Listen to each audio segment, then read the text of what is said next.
मुंशी प्रेमचंद की कहानी उपदेश। प्रयाग के सुशिक्षित समाज में पंडित देवरत्न शर्मा वास्तव में एक रत्न थे। शिक्षा भी उन्होंने उच्च श्रेणी की पाई थी और कुल के भी उच्च थे। न्यायशीला गवर्नमेंट ने उन्हें एक उच्च पद पर नियुक्त करना चाहा, पर उन्होंने अपनी स्वतंत्रता का घात करना उचित न समझा। उनके कई शुभचिंतक मित्रों ने बहुत समझाया कि इस सुअवसर को हाथ से मत जाने दो। सरकारी नौकरी बड़े भाग्य से मिलती है, बड़े बड़े लोग इसके लिए तरसते हैं और कामना लिए ही संसार से प्रस्थान कर जाते हैं। अपने कुल की कीर्ति उज्जवल करने का इससे सुगम और मार्ग नहीं है। इसे कल्प वृक्ष समझो। विभव, संपत्ति, सम्मान और ख्याति ये सब इसके दास हैं। रह गई देश सेवा, सो तुम ही देश के लिए प्राण देते हो। इस नगर में अनेक बड़े बड़े विद्वान और धनवान पुरुष हैं जो सुख चैन से बंगलों में रहते हैं और मोटरों पर हरहराते धूल की आंधी उड़ाते घूमते हैं। क्या वे देश सेवक नहीं हैं? जब आवश्यकता होती है या कोई अवसर आता है तो वे लोग देश सेवा में निमग्न हो जाते हैं।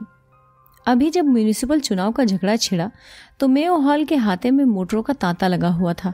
भवन के भीतर राष्ट्रीय गीतों और आख्यानों की भरमार थी, पर इनमें से कौन ऐसा है जिसने स्वार्थ को तिलांजलि दे रखी हो?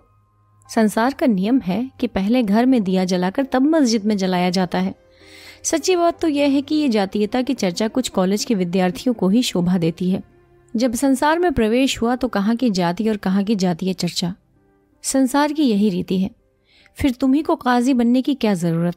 यदि सूक्ष्म दृष्टि से देखा जाए तो सरकारी पद पाकर मनुष्य अपने देश भाइयों की जैसी सच्ची सेवा कर सकता है, वैसी किसी अन्य व्यवस्था से कदापि नहीं कर सकता। एक दयालु दरोगा सैकड़ों जातीय सेवकों से अच्छा है। एक न्यायशील धर्मपरायण मजिस्ट्रेट सहस्त्रों जातीय दानवीरों से अधिक सेवा कर सकता है। इसके लिए केवल हृदय में लगन चाहिए। मनुष्य चाहे जिस अवस्था में हो, देश का हित साधन कर सकता है। इसलिए अब अधिक आगा पीछा न करो, चटपट पद को स्वीकार कर लो। शर्मा जी को और युक्तियां कुछ न सूझी, पर इस अंतिम युक्ति की सारगर्भिता से वो इनकार न कर सके। लेकिन फिर भी चाहे नियम परायणता के कारण, चाहे केवल आलस्य के वश जो बहुधा ऐसी दशा में जातीय सेवा का गौरव पा जाता है, उन्होंने नौकरी से अलग रहने में ही अपना कल्याण समझा। उनके इस स्वार्थ त्याग पर कॉलेज में नवयुवकों ने उन्हें खूब बधाइयां दी। इस आत्म विजय पर एक जातीय ड्रामा खेला गया जिसके नायक हमारे शर्मा जी थे। समाज की उच्च श्रेणियों में इस आत्म त्याग की चर्चा हुई और शर्मा जी को अच्छी खासी ख्याति प्राप्त हो गई। इसी से वो कई वर्षों से जातीय सेवा में लीन रहते थे। इस सेवा का अधिक भाग समाचार पत्रों के अवलोकन में बीतता था, जो जातीय सेवा का ही एक विशेष अंग समझा जाता है। इसके अतिरिक्त वो पत्रों के लिए लेख लिखते, सभाएं करते और उनमें फड़कते हुए व्याख्यान देते थे। शर्मा जी फ्री लाइब्रेरी के सेक्रेटरी, स्टूडेंट्स एसोसिएशन के सभापति, सोशल सर्विस लीग के सहायक मंत्री और प्राइमरी एजुकेशन कमेटी के संस्थापक थे। कृषि संबंधी विषयों से उन्हें विशेष प्रेम था।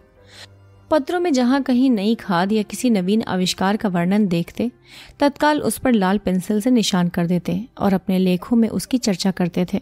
किंतु शहर से थोड़ी दूर पर उनका एक बड़ा ग्राम होने पर भी वो अपने किसी आसामी से परिचित न थे। यहाँ तक कि कभी पयास के सरकारी कृषि क्षेत्र की सैर करने न गए थे।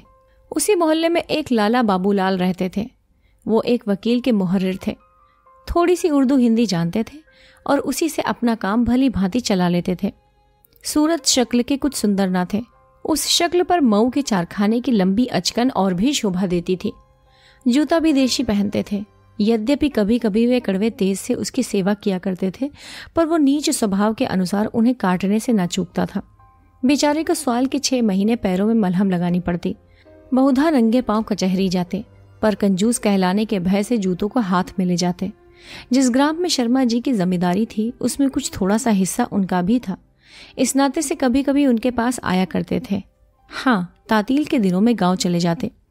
शर्मा जी को उनका आकर बैठना नागवार गुजरता था, विशेषकर जब वो फैशनेबल मनुष्यों की उपस्थिति में आ जाते। मुंशी जी भी कुछ ऐसी स्थूल दृष्टि के पुरुष थे कि उन्हें अपना अनमिलापन बिल्कुल दिखाई न देता। सबसे बड़ी आपत्ति ये थी कि वे बराबर कुर्सी पर डट जाते, मानो हंसों में कौआ। उस समय मित्रगण अंग्रेजी में बातें करने लगते और बाबूलाल को क्षुद्र बुद्धि, झक्खी, बौड़म, बुद्धू आदि उपाधियों का पात्र बनाते। कभी कभी उनकी हंसी उड़ाते। शर्मा जी में इतनी सज्जनता अवश्य थी कि वे अपने विचारहीन मित्रों को यथाशक्ति निरादर से बचाते थे। यथार्थ में बाबूलाल की शर्मा जी पर सच्ची भक्ति थी। एक तो वो बीए पास थे, दूसरे वो देशभक्त थे। बाबूलाल जैसे विद्याहीन मनुष्य का ऐसे रत्न को आदरणीय समझना कुछ अस्वाभाविक न था। एक बार प्रयाग में प्लेग का प्रकोप हुआ। शहर के रईस लोग निकल भागे। बेचारे गरीब चूहों की भांति फटाफट मरने लगे। शर्मा जी ने भी चलने की ठानी, लेकिन सोशल सर्विस लीग के वे मंत्री ठहरे। ऐसे अवसर पर निकल भागने में बदनामी का भय था। बहाना ढूंढा। लीग के प्रायः सभी लोग कॉलेज में पढ़ते थे। उन्हें बुलाकर इन शब्दों में अपना अभिप्राय प्रकट किया। मित्रवृंद, आप लोग जाति के दीपक हैं। आप ही इस मरणोन्मुख जाति के आशा स्थल हैं। आज हम पर विपत्ति की घटाएं छाई हुई हैं। ऐसी अवस्था में हमारी आंखें आपकी ओर न उठें तो किसकी ओर उठेंगी? मित्र, इस जीवन में देश सेवा का अवसर बड़े भाग्य से मिलता है। कौन जानता है कि परमात्मा ने तुम्हारी परीक्षा के लिए ये वज्र प्रहार किया हो। जनता को दिखा दो कि तुम वीरों का हृदय रखते हो, जो कितने ही संकट पड़ने पर भी विचलित नहीं होता। हाँ, दिखा दो कि वो वीर प्रसवनी पवित्र भूमि जिसने हरिश्चंद्र और भरत को जन्म दिया आज भी शून्य गर्भा नहीं है। जिस जाति के युवकों में अपने पीड़ित भाइयों के प्रति ऐसी करुणा और अटल प्रेम है, वो संसार में सदैव यश कीर्ति को भागी रहेगी। आइए हम कमर बांधकर कर्म क्षेत्र में उतर पड़े। इसमें संदेह नहीं कि काम कठिन है, राह बीहड़ है। आपको अपने आमोद प्रमोद, अपने हॉकी टेनिस और अपने मिल और मिल्टन को छोड़ना पड़ेगा। तुम जरा हिचकोगे, हटोगे और मुंह फेर लोगे, परंतु भाइयों, जातीय सेवा का स्वर्गीय आनंद सहज में नहीं मिल सकता। हमारा पुरुषत्व, हमारा मनोबल, हमारा शरीर यदि जाति के काम ना आवे तो वे व्यर्थ है। मेरी प्रबल आकांक्षा थी कि इस शुभ कार्य में मैं तुम्हारा हाथ बटा सकता, पर आज ही देहातों में भी बीमारी फैलने का समाचार मिला है। अतएव मैं यहाँ का काम आपके सुयोग्य सुदृढ़ हाथों में सौंप कर देहात में जाता हूँ कि यथासाध्य देहाती भाइयों की सेवा करूँ। मुझे विश्वास है कि आप सहर्ष मातृभूमि के प्रति अपने कर्तव्य का पालन करेंगे। इस तरह गला छुड़ाकर शर्मा जी संध्या समय स्टेशन पहुंचे, पर मन कुछ मलिन था। वे अपनी इस कायरता और निर्बलता पर मन ही मन लज्जित थे। संयोगवश स्टेशन पर उनके एक वकील मित्र मिल गए। ये वही वकील थे जिनके आश्रय में बाबूलाल का निर्वाह होता था। ये भी भागे जा रहे थे। बोले, कहिए शर्मा जी, किधर चले? क्या भाग खड़े हुए? शर्मा जी पर घड़ों पानी पड़ गया। संभल कर बोले, भागूं क्यों? वकील, सारा शहर क्यों भागा जा रहा है? मैं ऐसा कायर नहीं हूं। यार, क्यों बात बनाते हो? अच्छा बताओ, कहाँ जाते हो? देहातों में बीमारी फैल रही है, वहां कुछ रिलीफ का काम करूंगा। ये बिल्कुल झूठ है। अभी मैं डिस्ट्रिक्ट गजट देख के चला आता हूं। शहर के बाहर कहीं बीमारी का नाम नहीं है। शर्मा जी निरुत्तर होकर भी विवाद कर सकते थे। बोले, गजट को आप देववाणी समझते होंगे, मैं नहीं समझता। आपके कान में तो आकाश के दूत कहे गए होंगे। साफ साफ क्यों नहीं कहते कि जान के डर से भागा जा रहा हूं? अच्छा, मान लीजिए यही सही, तो क्या पाप कर रहा हूं? सबको जान प्यारी होती है। हाँ, अब आए ना राह पर। यह मर्दों की सी बात है। अपने जीवन की रक्षा करना शास्त्र का पहला नियम है, लेकिन अब भूल कर भी देशभक्ति की डींग न मारिएगा। इस काम के लिए बड़ी दृढ़ता और आत्मिक बल की आवश्यकता है। स्वार्थ और देशभक्ति में विरोधात्मक अंतर है। देश पर मर मिटने वाले देश सेवक को सर्वोच्च पद प्राप्त होता है। वाचालता और कोरी कलम घिसने से देश सेवा नहीं होती। कम से कम मैं तो अखबार पढ़ने को ये गौरव नहीं दे सकता। अब कभी बढ़ बढ़कर बातें न कीजिएगा। आप लोग अपने सिवा सारे संसार को स्वार्थांध समझते हैं। इसी से कहता हूँ। शर्मा जी ने उद्दंडता का कुछ उत्तर न दिया। घृणा से मुंह फेरकर गाड़ी में बैठ गए। तीसरे ही स्टेशन पर शर्मा जी उतर पड़े। वकील की कठोर बात से खिन्न हो रहे थे। चाहते थे कि उसकी आंख बचाकर निकल जाएं, पर देख ही लिया और हंसकर बोला, क्या आपके ही गांव में प्लेग का दौरा हुआ है? शर्मा जी ने कुछ उत्तर न दिया। बहली पर जा बैठे। कई बेगार हाजिर थे। उन्होंने असबाब उठाया। फागुन का महीना था। आमों के बौर से महकती हुई मंद मंद वायु चल रही थी। कभी कभी कोयल की सुरीली तान सुनाई दे जाती थी। खलिहानों में किसान आनंद से उन्मत्त हो होकर फाग गा रहे थे। लेकिन शर्मा जी को अपनी फटकार पर ऐसी ग्लानि थी कि इन चित्ताकर्षक वस्तुओं का उन्हें कुछ ध्यान ही ना हुआ। थोड़ी देर बाद वे ग्राम में पहुंचे। शर्मा जी के स्वर्गवासी पिता एक रसिक पुरुष थे। एक छोटा सा बाग, छोटा सा पक्का कुआं, बंगला, शिव जी का मंदिर, ये सब उन्हीं के कीर्ति चिन्ह थे। वो गर्मी के दिनों में यहीं रहा करते थे, पर शर्मा जी के यहाँ आने का पहला अवसर था। बेगारियों ने चारों तरफ सफाई कर रखी थी। शर्मा जी बहली से उतरकर सीधे बंगले में चले गए।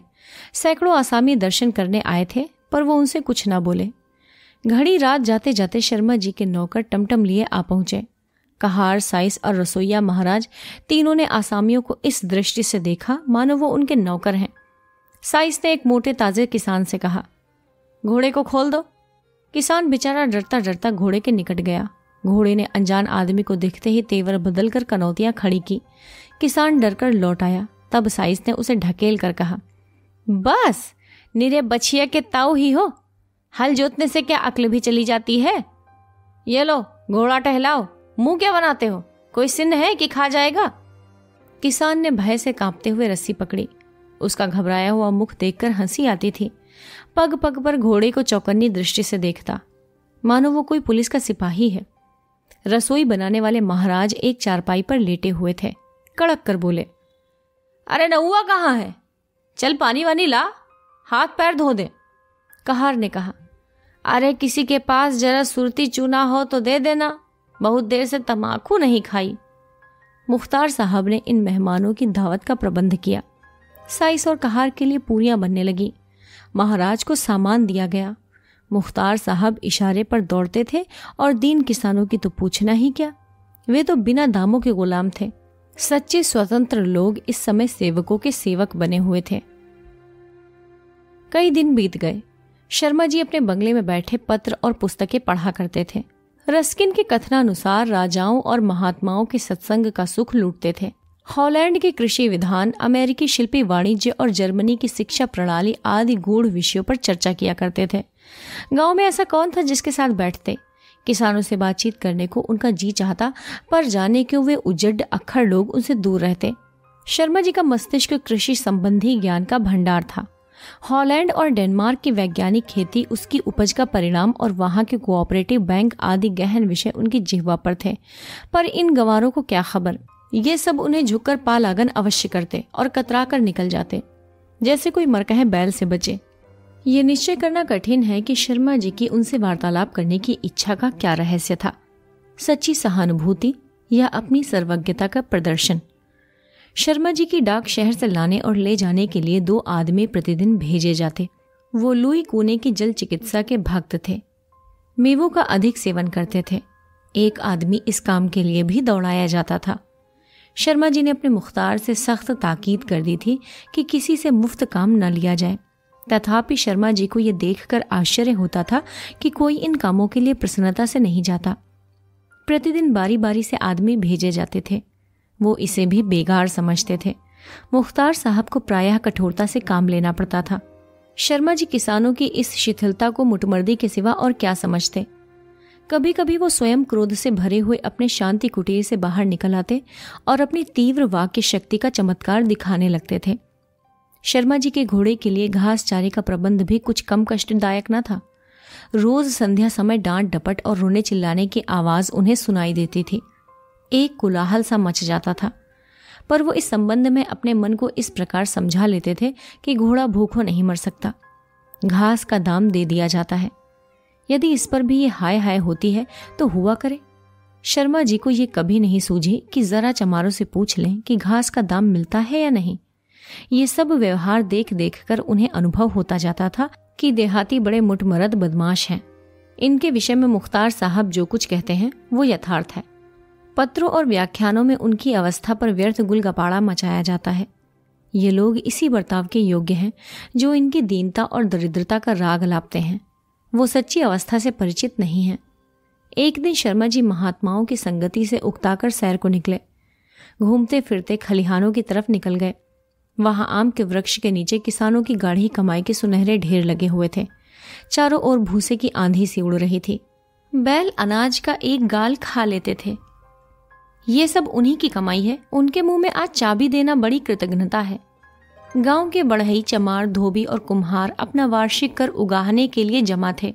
एक और नट ढोल बजा बजाकर अपने करतब दिखा रहा था। कवीश्वर महाराज की अतुल काव्य शक्ति आज उमंग पर थी। शर्मा जी इस दृश्य से बहुत प्रसन्न हुए, परंतु इस उल्लास में उन्हें अपने कई सिपाही दिखाई दिए जो लठ लिए अनाज के ढेरों के पास जमा थे। पुष्प वाटिका में ठूंठ जैसे भद्दा दिखाई देता है अथवा ललित संगीत में जैसे कोई बेसुरी तान कानों को अप्रिय लगती है, उसी तरह शर्मा जी की सहृदयता दृष्टि में ये मंडराते हुए सिपाही दिखाई दिए। उन्होंने निकट जाकर एक सिपाही को बुलाया। उन्हें देखते ही सब के सब पगड़ियां संभालते दौड़े। शर्मा जी ने पूछा, तुम लोग यहाँ इस तरह क्यों बैठे हो? एक सिपाही ने उत्तर दिया, सरकार, हम लोग असामियों के सिर पर सवार न रहें तो एक कौड़ी वसूल न हो। अनाज घर जाने की देर है, फिर वो सीधे बात भी न करेंगे। बड़े सरकश लोग हैं। हम लोग रात की रात बैठे रहते हैं, इतने पर भी जहां आंख झपकी ढेर गायब हुआ। शर्मा जी ने पूछा, तुम लोग यहाँ कब तक रहोगे? एक सिपाही ने उत्तर दिया, हुजूर, बनियों को बुलाकर अपने सामने अनाज तौलाते हैं। जो कुछ मिलता है उसमें से लगान काटकर बाकी आसामी को दे देते हैं। शर्मा जी सोचने लगे, जब ये हाल है तो किसानों की अवस्था क्यों न खराब हो।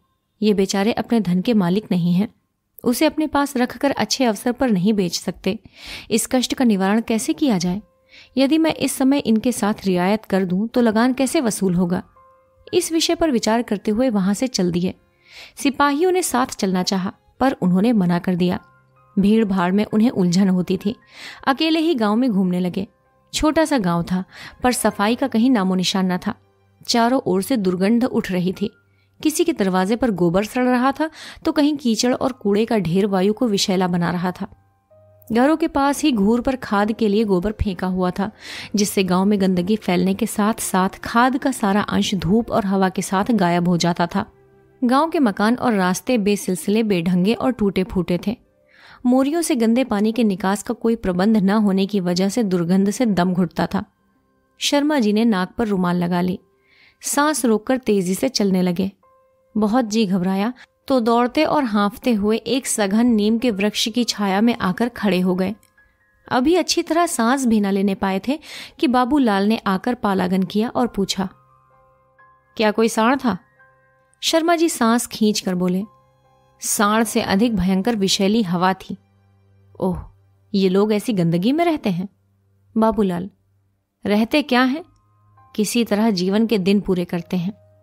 शर्मा जी, पर यह स्थान तो साफ है। बाबूलाल, जी हाँ, इस तरफ गांव के किनारे तक साफ जगह मिलेगी। शर्मा जी, तो उधर इतना मैला क्यों है? गुस्ताखी माफ हो तो कहूं। शर्मा जी ने हंसकर कहा, प्राणदान मांगा होता। सच बताओ क्या बात है? एक तरफ ऐसी स्वच्छता और दूसरी तरफ वो गंदगी। बाबूलाल, ये मेरा हिस्सा है और वो आपका हिस्सा है। मैं अपने हिस्से की देखरेख स्वयं करता हूं, पर आपका हिस्सा नौकरों की कृपा के अधीन है। शर्मा जी, अच्छा ये बात है। आखिर आप क्या करते हैं? और कुछ नहीं, केवल ताकीद करता रहता हूं। जहां अधिक मैलापन देखता हूं स्वयं साफ करता हूं। मैंने सफाई का एक नियम नियत कर दिया है, जो प्रतिमाह सबसे साफ घर के मालिक को मिलता है। शर्मा जी के लिए एक कुर्सी रख दी गई। वे उस पर बैठ गए और बोले, क्या आप आज ही आए हैं? बाबूलाल, जी हाँ, कल तातील है। आप जानते हैं, तातील के दिन में भी यहीं रहता हूं। शहर का क्या रंग ढंग है? वही हाल, बल्कि और भी खराब। सोशल सर्विस लीग वाले भी गायब हो गए। गरीबों के घरों में मुर्दे पड़े हुए हैं। बाजार बंद है, खाने को अनाज नहीं मिलता। शर्मा जी, भला बताओ तो, ऐसी आग में मैं वहां कैसे रहता? बस लोगों ने मेरी ही जान सस्ती समझ रखी है। जिस दिन मैं यहाँ आ रहा था, आपके वकील साहब मिल गए। बेतरह गर्म हो पड़े। मुझे देशभक्ति के उपदेश देने लगे। जिन्हें कभी भूल कर भी देश का ध्यान नहीं आता, वे भी मुझे उपदेश देना अपना कर्तव्य समझते हैं। कुछ हो, देशभक्ति का दावा है। जिसे देखो वही देश सेवक बना फिरता है। जो लोग सहस्त्रों रुपए अपने भोग विलास में फूकते हैं, उनकी गणना भी जाति सेवकों में है। मैं तो फिर भी कुछ न कुछ करता हूँ। मैं भी मनुष्य हूँ, कोई देवता नहीं। धन की अभिलाषा अवश्य है। मैं जो अपनी जीवन पत्रों के लिए लेख लिखने में काटता हूँ, देश हित की चिंता में मग्न रहता हूँ, उसके लिए मेरा इतना सम्मान बहुत समझा जाता है। जब किसी सेठ जी या किसी वकील साहब के दरे दौलत पर हाजिर हो जाऊं, तो वो कृपा करके मेरा कुशल समाचार पूछ ले। उस पर भी यदि दुर्भाग्यवश किसी चंदे के संबंध हो जाता हूं, तो लोग मुझे यमदूत समझते हैं। ऐसी रुखाई का व्यवहार करते हैं जिससे सारा उत्साह भंग हो जाता है। ये सब आपत्तियां तो मैं झेल लूं, पर जब किसी सभा का सभापति चुनने का समय आता है तो कोई वकील साहब इसके पात्र समझे जाते हैं, जिन्हें अपने धन के सिवा उक्त पद का कोई अधिकार नहीं। तो भाई, जो गुड़ खाए वो कान छिदावे। देश हितैषियों का पुरस्कार यही जातीय सम्मान है। जब वहां तक मेरी पहुंच ही नहीं तो व्यर्थ जान क्यों दूं? यदि ये 8 वर्ष मैंने लक्ष्मी की आराधना में व्यतीत किए होते तो अब तक मेरी गिनती बड़े आदमियों में होती। अभी मैंने कितने परिश्रम से देहाती बैंकों पर लेख लिखा, महीनों उसकी तैयारी में लगे, सैकड़ों पत्र पत्रिकाओं के पन्ने उलटने पड़े, पर किसी ने उसके पढ़ने का कष्ट भी ना उठाया। यदि इतना परिश्रम किसी और काम में किया होता तो कम से कम स्वार्थ तो सिद्ध होता। मुझे ज्ञात हो गया कि इन बातों को कोई नहीं पूछता। सम्मान और कीर्ति ये सब धन के नौकर हैं। बाबूलाल, आपका कहना यथार्थ ही है, पर आप जैसे महानुभाव इन बातों को मन में लावेंगे तो ये काम कौन करेगा? वही करेंगे जो ऑनरेबल बने फिरते हैं या जो नगर के पिता कहलाते हैं। मैं तो अब देशाटन करूंगा, संसार की हवा खाऊंगा। बाबूलाल समझ गए कि ये महाशय इस समय अपने आपे में नहीं है। विषय बदलकर पूछा, ये तो बताइए, आपने देहात को कैसे पसंद किया? आप तो पहले यहां आए हैं। शर्मा जी, बस यही कि बैठे बैठे जी घबराता है। हाँ, कुछ नए अनुभव अवश्य प्राप्त हुए हैं, कुछ भ्रम दूर हो गए। पहले समझता था कि किसान बड़े दीन दुखी होते हैं, अब मालूम हुआ कि ये मुठमरद अनुदार और दुष्ट हैं। सीधी बात ना सुनेंगे, पर कड़ाई से जो काम चाहो करा लो। बस निरे पशु हैं, और तो और लगान के लिए भी उनके सिर पर सवार रहने की जरूरत है। टल जाओ तो कौड़ी वसूल ना हो, नालिश कीजिए, बेदखली जारी कीजिए, कुर्की कराइए, ये सब आपत्तियां सहेंगे, पर समय पर रुपया देना नहीं जानते। ये सब मेरे लिए नई बातें हैं। मुझे अब तक इनसे जो सहानुभूति थी अब नहीं है। पत्रों में उनकी हीनावस्था के जो मरसिए गाए जाते हैं वो सर्वथा कल्पित हैं। क्यों, आपका क्या विचार है? बाबूलाल ने सोचकर जवाब दिया, मुझे तो अब तक कोई शिकायत नहीं हुई। मेरा अनुभव यह है कि ये लोग बड़े शीलवान, नम्र और कृतज्ञ होते हैं, परंतु उनके गुण प्रकट में दिखाई नहीं देते। उनमें मिलिए और उन्हें मिलाइए, तब उनके जौहर खुलते हैं। उन पर विश्वास कीजिए, तब वो आप पर विश्वास करेंगे। आप कहेंगे इस विषय में अग्रसर होना उनका काम है, और आपका यह कहना उचित भी है, लेकिन शताब्दियों से वो इतने पीसे गए हैं, इतनी ठोकरें खाई हैं कि उनमें स्वाधीन गुणों का लोप सा हो गया है। जमींदार को वो एक हवा समझते हैं जिसका काम उन्हें निकल जाना है। वो उनका मुकाबला नहीं कर सकते, इसलिए छल और कपट से काम लेते हैं, जो निर्धनों का एकमात्र आधार है। पर आप एक बार उनके विश्वास पात्र बन जाइए, फिर आप कभी उनकी शिकायत ना करेंगे। बाबूलाल ये बातें कर ही रहे थे कि कई चमारों ने घास के बड़े बड़े गट्ठे लाकर डाल दिए और चुपचाप चले गए। शर्मा जी को आश्चर्य हुआ। इसी घास के लिए इनसे बंगले पर हाय हाय होती है और यहाँ किसी को खबर भी ना हुई।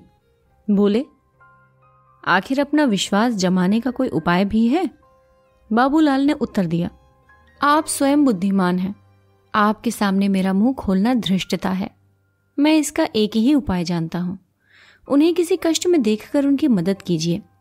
मैं उन्हीं के लिए वैद्यक सीखा और एक छोटा मोटा औषधालय अपने साथ रखता हूँ।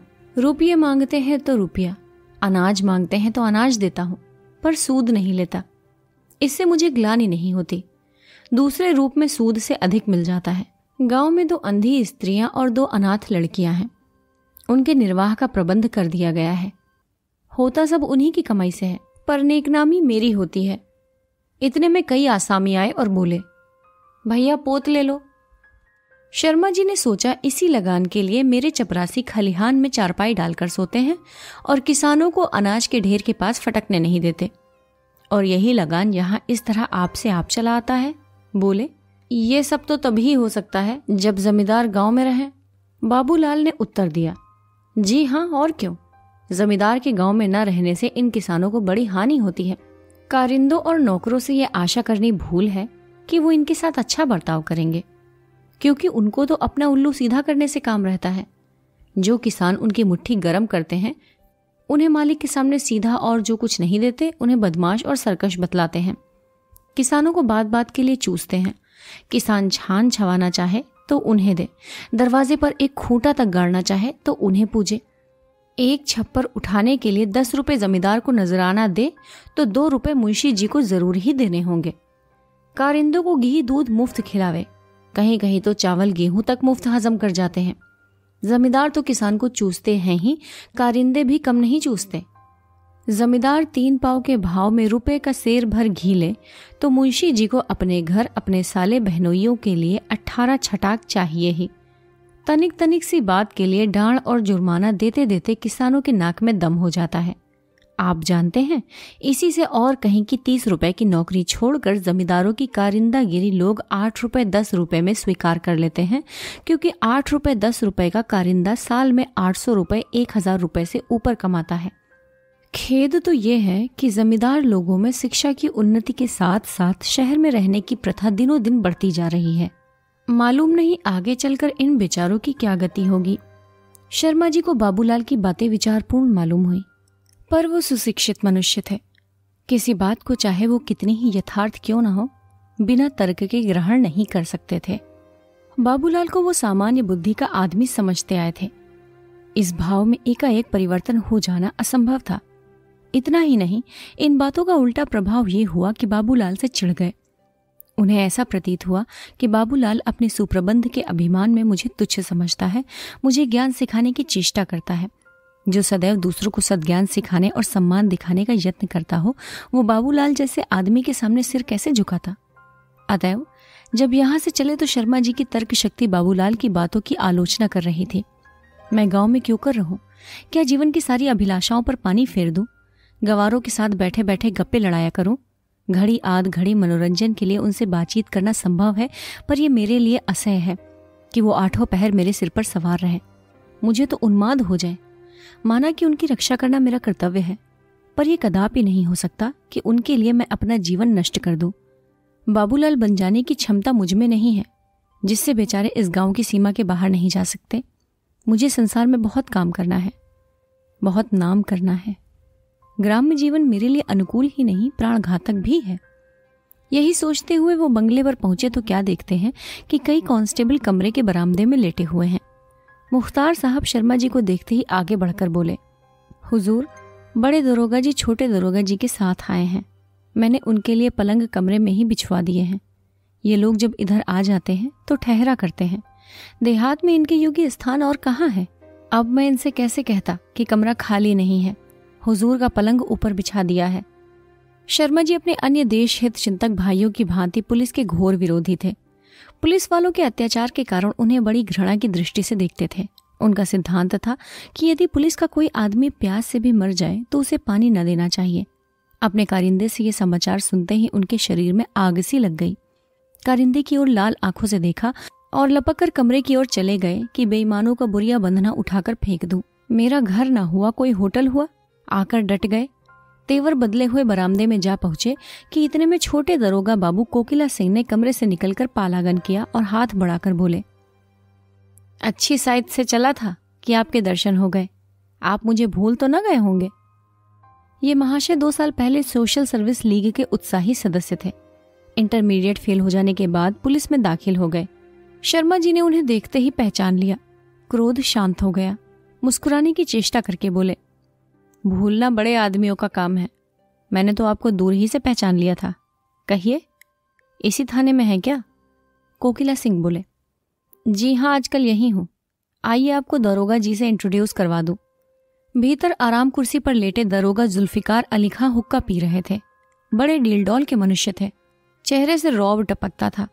शर्मा जी को देखते ही उठकर हाथ मिलाया और बोले, जनाब से नियाज हासिल करने का शौक मुद्दत से था। आज खुशनसीब मौका भी मिल गया। इस मुदाखलत बेजा को मुआफ फरमाइएगा। शर्मा जी को आज मालूम हुआ कि पुलिस वालों को अशिष्ट कहना अन्याय है। हाथ मिलाकर बोले, ये आप क्या फरमाते हैं? ये आपका घर है। पर इसके साथ ही पुलिस पर आक्षेप करने का ऐसा अच्छा अवसर हाथ से नहीं जाने देना चाहते थे। कोकिला सिंह से बोले, आपने तो पिछले साल कॉलेज छोड़ा है, लेकिन आपने नौकरी भी की तो पुलिस की। बड़े दरोगा जी ये ललकार सुनकर संभल बैठे और बोले, क्यों जनाब, क्या पुलिस से सारे मुहकमों से गया गुजरा है? ऐसा कौन सा सेगा है जहां रिश्वत का बाजार गर्म नहीं? अगर आप ऐसे एक भी सेगा का नाम बता दीजिए तो मैं ताउम्र आपकी गुलामी करूं। मुजालमत करके रिश्वत लेना मुहाल है। तामील के सेगे को बेलौस कहा जाता है, मगर मुझको इसका खूब तजुर्बा हो चुका है। अब मैं किसी रास्तबाजी के दावे को तस्लीम नहीं कर सकता और दूसरे सेगों की निस्बत तो मैं कह नहीं सकता, मगर पुलिस में जो रिश्वत नहीं लेता उसे मैं अहमक समझता हूँ। मैंने 2-1 दयानतदार सब इंस्पेक्टर देखे हैं, पर उन्हें हमेशा तबाह देखा। कभी मातुई, कभी मुअत्तल, कभी बर्खास्त। चौकीदार और कांस्टेबल बेचारे थोड़ी औकात के आदमी हैं, इनका गुजारा क्यों कर हो? वही हमारे हाथ पांव हैं, उन्हीं पर हमारी नेकनामी का दारोमदार है। जब खुद भूखे मरेंगे तब हमारी मदद करेंगे। जो लोग हाथ बढ़ाकर लेते हैं, खुद खाते हैं, दूसरों को खिलाते हैं, अफसरों को खुश रखते हैं, उनका शुमा कारगुजार नेकनाम आदमियों में होता है। मैंने तो यही अपना वसूल बना रखा है और खुदा का शुक्र है कि अफसर और माताहत सभी खुश हैं। शर्मा जी ने कहा, इसी वजह से तो मैंने ठाकुर साहब से कहा था कि आप क्यों इस सेगे में आए। जुल्फिकार अली खां गर्म होकर बोले, आए तो महकमे पर कोई एहसान नहीं किया। किसी दूसरे सेगे में होते तो अभी तक ठोकरे खाते होते, नहीं तो घोड़े पर सवार नौशा बने घूमते हैं। मैं तो बात सच्ची कहता हूँ, चाहे किसी को अच्छी लगे या बुरी। इनसे पूछिए, हराम की कमाई अकेले आज तक किसी को हजम हुई है? ये नए लोग जो आते हैं उनकी ये आदत होती है कि जो कुछ मिले अकेले ही हजम कर लें। चुपके चुपके लेते हैं और थाने में अहलकार मुंह ताकते रह जाते हैं। दुनिया की निगाह में ईमानदार बनना चाहते हैं पर खुदा से नहीं डरते। अबे जब हम ही खुदा से नहीं डरते तो आदमियों का क्या खौफ? ईमानदार बनना हो तो दिल से बनो, सच्चाई का स्वांग क्यों भरते हो? ये हजरत छोटी छोटी रकमों पर गिरते हैं, मारे गुरूर के किसी आदमी से राय तो लेते नहीं। जहां आसानी से 100 रुपए मिल सकते वहां 5 रुपए में बुलबुल हो जाते हैं। कहीं दूध वाले के दाम मार लिए, कहीं हज्जाम के पैसे दबा लिए, कहीं बनिया से मिर्च के लिए झगड़ पड़े। ये अफसरी नहीं, लुच्चापन है, गुनाह बिलज्जत। फायदा तो कुछ नहीं, बदनामी मुफ्त। मैं बड़े बड़े शिकारों पर निगाह रखता हूँ। ये पिद्दी और बटेर मातहतों के लिए छोड़ देता हूँ। हलफ से कहता हूँ, गरज बुरी शय है। रिश्वत देने वालों से ज्यादा अहमक अंधे आदमी दुनिया में ना होंगे। ऐसे कितने ही उल्लू आते हैं जो महज ये चाहते हैं कि मैं उनके किसी पटीदार या दुश्मन को 2-4 खरी खोटी सुना दूं। कई ऐसे बेईमान जमींदार आते हैं जो ये चाहते हैं कि वो आसामियों पर जुल्म करते रहें और पुलिस दखल न दे। इतने ही के लिए वो सैकड़ों रुपए मेरी नजर करते हैं और खुशामद घालू में। ऐसे अक्ल के दुश्मनों पर रहम करना हिमाकत है। जिले में मेरे इस इलाके को सोने की खान कहते हैं। इस पर सबके दांत रहते हैं। रोज एक न एक शिकार मिलता रहता है। जमींदार निरे जाहिल, लंठ, जरा जरा सी बात पर फौजदारियां कर बैठते हैं। मैं तो खुदा से दुआ करता हूँ कि ये हमेशा इसी जहालत के गड्ढे में पड़े रहें। सुनता हूँ कोई साहब आम तालीम का सवाल पेश कर रहे हैं। उस भले मानुष को ना जाने क्या धुन है। शुक्र है कि हमारी आली फहम सरकार ने नामंजूर कर दिया। बस इस सारे इलाके में एक यही आपका पटीदार अलबत्ता समझदार आदमी है। उसके यहाँ मेरी या किसी और की दाल नहीं गलती और लुत्फ ये कि कोई उससे नाखुश नहीं, बस मीठी मीठी बातों से मन भर देता है। अपने आसामियों के लिए जान देने को हाजिर। और हलफ से कहता हूँ कि अगर मैं जमींदार होता तो इस शख्स का तरीका अख्तियार करता। जमींदार का फर्ज है कि आसामियों को जुल्म से बचाए, उन पर शिकारियों का वार न होने दे। बेचारे किसानों की जान के तो सभी ग्राहक हैं और हलफ से कहता हूँ कि उनकी कमाई उनके काम नहीं आती। उनकी मेहनत का मजा हम लूटते हैं।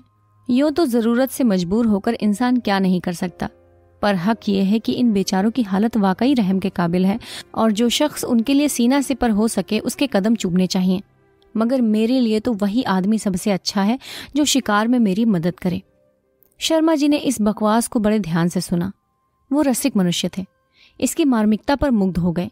सहृदयता और कठोरता के ऐसे विचित्र मिश्रण से उन्हें मनुष्यों के मनोभावों का एक कौतूहलजनक परिचय प्राप्त हुआ। ऐसी वक्तृता का उत्तर देने की कोशिश करना व्यर्थ है। बोले, क्या कोई तहकीकात है या महज गश्त? दरोगा जी बोले, जी नहीं, महज गश्त। आजकल किसानों के फसल के दिन है। यही जमाना है हमारी फसल का भी। शेर को भी तो मांद में बैठे बैठे शिकार नहीं मिलता, जंगल में घूमता है। हम भी शिकार की तलाश में हैं। किसी पर खुफिया फरोशी का इल्जाम लगाया, किसी को चोरी का माल खरीदने के लिए पकड़ा, किसी को हमल हराम का झगड़ा उठाकर फांसा। अगर हमारे नसीब से डाका पड़ गया तो 5 उंगलियां घी में समझिए। डाकू तो नोच खसोट कर भागते हैं, असली डाका हमारा पड़ता है। आस पास के गांव में झाड़ फिर देते हैं। खुदा से शबोरोज दुआ किया करते हैं कि परवरदिगार कहीं से रिज्क भेज दे, झूठे सच्चे डाके की खबरें आवे। अगर देखा कि तकदीर पर शाकिर रहने से काम नहीं चलता तो तदवीर से काम लेते हैं। जरा से इशारे की जरूरत है, डाका पड़ते क्या देर लगती है। आप मेरी साफगोई पर हैरान होते होंगे।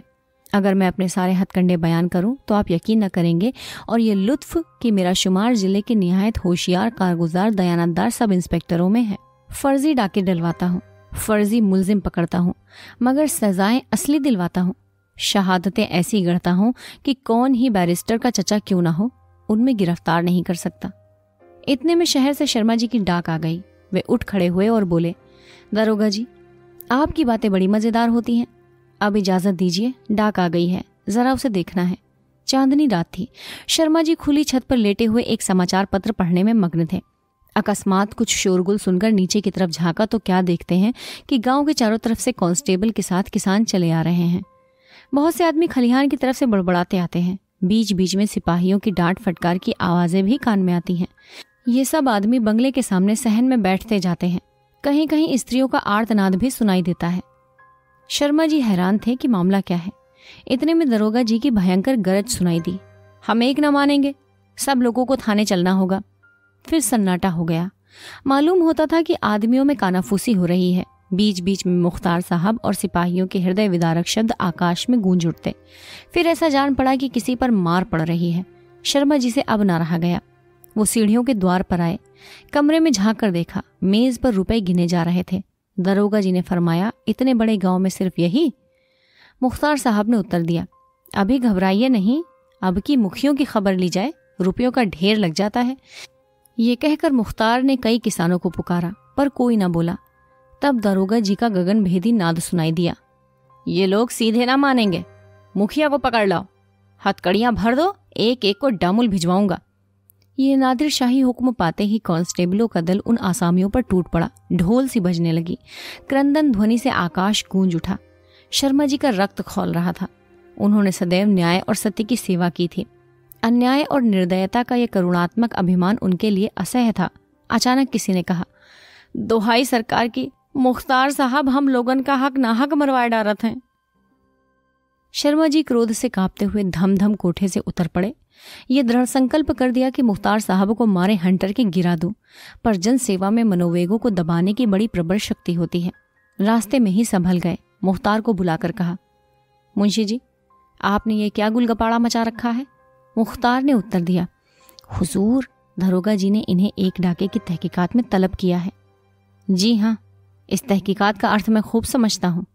घंटे भर से इसका तमाशा देख रहा हूँ। तहकीकात हो चुकी है, कसर बाकी है।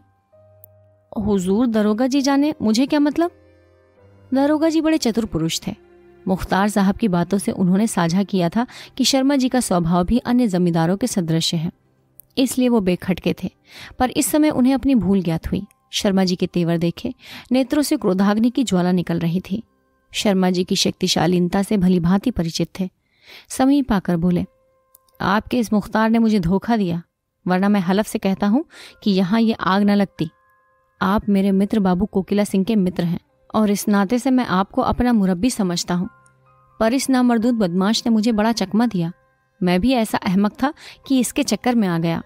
मैं बहुत नादिम हूं कि हिकामत के 22 जनाब को इतनी तकलीफ हुई। मैं आपसे मुआफ़ी का सायल हूं। मेरी एक दोस्ताना इल्तमाश ये है कि जितनी जल्दी मुमकिन हो सके इस शख्स को बेदरफ कर दीजिए। ये आपकी रियासत को तबाह किए डालता है। अब मुझे भी इजाज़त हो कि अपने मनहूस कदम यहाँ से ले जाऊं। मैं हलफ से कहता हूं कि मुझे आपको मुंह दिखाते शर्म आती है। यहाँ तो ये घटना हो रही थी। उधर बाबूलाल अपने चौपाल पर बैठे हुए इसके संबंध में अपने कई आसामियों से बातचीत कर रहे थे। शिवदीन ने कहा, भैया, आप जाके दरोगा जी को काहे नहीं समझावत हो? राम राम, ऐसन अंधेर। बाबूलाल, भाई, मैं दूसरों के बीच में बोलने वाला कौन? शर्मा जी तो वही हैं। वो आप ही बुद्धिमान हैं, जो उचित होगा करेंगे। ये आज कोई नई बात थोड़े ही है। देखते तो हो कि आए दिन एक न एक उपद्रव मचा रहता है। मुख्तार साहब का इसमें भला होता है। शर्मा जी से मैं इस विषय में इसलिए कुछ नहीं कहता कि शायद वो समझे कि मैं ईर्ष्यावश शिकायत कर रहा हूँ। रामदास, शर्मा जी कोठा पर हैं और नीचे बेचारन पर मार परत है। देखा नहीं जात है। जिनसे मुराद पाए जाते हैं उनका छोड़ देते हैं। मौका तो जान परत है कि ई तहकीकात सब रुपयन के खातिर कीन जात है। और काहे के लिए की जाती है? दरोगा जी ऐसे ही शिकार ढूंढा करते हैं, लेकिन देख लेना, शर्मा जी अब की मुख्तार साहब की जरूर खबर लेंगे। वो ऐसे वैसे आदमी नहीं है कि अंधेर अपनी आंखों से देखें और मौन धारण कर लें। ये तो बताओ, आपकी कितनी ऊख बोई है? ऊख बोए ढेर रहे, मुदा दुष्टन के मारे बचाए पावे। तू मानत नहीं भैया, पर आंखन देखी बात है कि कराह के रस जर गया और छटाको भर बाल न पड़ा। ना जानिए इस कौन मंत्र मार देते। अच्छा, अब की बार मेरे कहने से यह हानि उठा लो। देखूं ऐसा कौन सा बड़ा सिद्ध है जो कराही का रस उड़ा देता है। जरूर इसमें कोई ना कोई बात है। इस गांव में जितने कोल्हू जमीन में गड़े हैं उनसे विदित होता है कि पहले यहाँ ऊख खूब होती थी, किंतु अब बेचारी का मुंह भी मीठा नहीं होने पाता। अरे भैया, हमारे होश में ये सब कोल्हू चलत रहा। माघ पूस में रात भर गांव में मेला लगत रहा, पर जब से ये नासिनी विद्या फैली है तब से कोऊ का ऊख के नेरे जाए का हिसाब नहीं परत है। ईश्वर चाहेंगे तो फिर वैसी ही ऊख लगेगी। अब की मैं इस मंत्र को उलट दूंगा। भैया ये तो बताओ, अगर ऊख लग जाए और माल पड़े तो तुम्हारी पट्टी में 1000 का गुड़ हो जाएगा? हरखू ने हंसकर कहा। भैया कैसी बातें करते हो? 1000 तो 5 बीघा में मिल सकते हैं। हमारे पट्टी में 25 बीघा से कम ऊख नहीं था। कुछ होना पड़े तो 2500 कहूँ नहीं गए हैं। बाबूलाल, तब तो आशा है कि कोई 50 रुपए बयाई में मिल जाएंगे। ये रुपए गांव की सफाई में खर्च होंगे। इतने में एक युवा मनुष्य दौड़ता हुआ आया और बोला, भैया ओ तहकीकात देखे गईल रहली, दरोगा जी सबका डांटत मारत रहे। देवी मुखिया बोला, मुख्तार साहब हमका चाहे काट डारो, मुदा हम 1 कौड़ी न देबे। थाना कचहरी जहाँ कहो चलक तैयार हुई। ई सुन के मुख्तार लाल हो गए। 4 सिपाहीन के कहन से एहिका पकड़ के खूब मारो। तब देवी चिल्लाए चिल्लाए रोवे लागल। इतने में शर्मा जी कोठरी पर से खट खट उतरेन और मुख्तार साहब का लगाए डांटे। मुख्तार ठाड़े झूर हो गए। दरोगा धीरे धीरे घोड़ा मंगवाए के भागेन। मनई शर्मा जी का असीसत चला जात है। ये तो मैं पहले ही कहता था कि शर्मा जी से ये अन्याय न देखा जाएगा। इतने में दूर से एक लालटेन का प्रकाश दिखाई दिया। एक आदमी के साथ शर्मा जी आते हुए दिखाई दिए। बाबूलाल ने आसामियों को वहां से हटा दिया, कुर्सी रखवा दी और बढ़कर बोले, आपने इस समय कष्ट क्यों किया? मुझको बुलवा लिया होता। शर्मा जी ने नम्रता से उत्तर दिया, आपको किस मुंह से बुलाता? मेरे सारे आदमी वहां पीटे जा रहे थे, उनका गला दबाया जा रहा था और आप पास न फटके। मुझे आपसे मदद की आशा थी। आज हमारे मुख्तार ने गांव में लूट मचा दी थी। मुख्तार की और क्या कहूं, बेचारा थोड़े औकात का आदमी है। खेत तो यह है कि आपके दरोगा जी भी उसके सहायक थे। कुशल ये थी कि मैं वहां मौजूद था। बाबूलाल, बहुत लज्जित हूं कि इस अवसर पर आपकी सेवा न कर सका, पर बात यह है कि मेरे वहां जाने से मुख्तार साहब और दरोगा जी दोनों ही अप्रसन्न होते। मुख्तार साहब मुझसे कई बार कह चुके हैं कि आप मेरे बीच में न बोला करिए। मैं आपसे कभी गांव की दशा इस भय से न कहता था कि शायद आप समझे कि मैं ईर्ष्या के कारण ऐसा कहता हूं। यहाँ ये कोई बात नहीं है, आए दिन ऐसी घटनाएं होती रहती हैं, और कुछ इसी गांव में नहीं, जिस गांव को देखिए यही दशा है। इन सब आपत्तियों का एकमात्र कारण यह है कि देहातों में कर्मपरायण विद्वान और नीतिज्ञ मनुष्यों का अभाव है।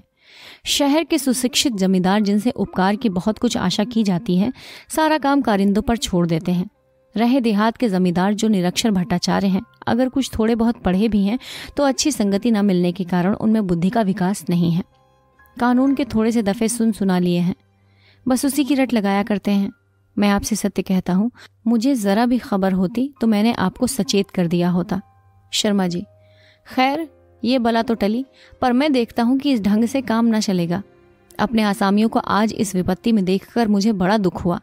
मेरा मन बार बार मुझको इन सारी दुर्घटनाओं का उत्तरदाता ठहराता है। जिनकी कमाई खाता हूँ, जिनकी बदौलत टमटम पर सवार होकर रईस बना घूमता हूँ, उनके कुछ स्वत्व भी तो मुझ पर हैं। मुझे अपनी स्वार्थांधता स्पष्ट दिखाई पड़ती है। मैं आप अपनी ही दृष्टि में गिर गया हूँ। मैं सारी जाति के उद्धार का बीड़ा उठाए हुए हूँ। सारे भारतवर्ष के लिए प्राण देता फिरता हूँ, पर अपने घर की खबर ही नहीं। जिनकी रोटियां खाता हूँ उनकी तरफ से इस तरह उदासीन हूँ। अब इस दुरावस्था को समूल नष्ट करना चाहता हूँ। इस काम में मुझे आपकी सहायता और सहानुभूति की जरूरत है। मुझे अपना शिष्य बनाइए। मैं याचक भाव से आपके पास आया हूँ। इस भार को संभालने की मुझ में शक्ति नहीं है। मेरी शिक्षा ने मुझे थोड़ी किताबी कीड़ा बनाकर छोड़ दिया और मन के मोदक खाना खिलाया। मैं मनुष्य नहीं, किंतु नियमों का पोत हूँ। आप मुझे मनुष्य बनाइए। मैं अब यहीं रहूंगा, पर आपको भी यहीं रहना पड़ेगा। आपकी जो हानि होगी उसका भार मुझ पर है। मुझे सार्थक जीवन का पाठ पढ़ाइए। आपसे अच्छा गुरु मुझे न मिलेगा। संभव है कि आपका अनुगामी बनकर मैं अपना कर्तव्य पालन करने योग्य हो जाऊं। मुंशी प्रेमचंद की कहानी उपदेश। कथावाचक सोनम।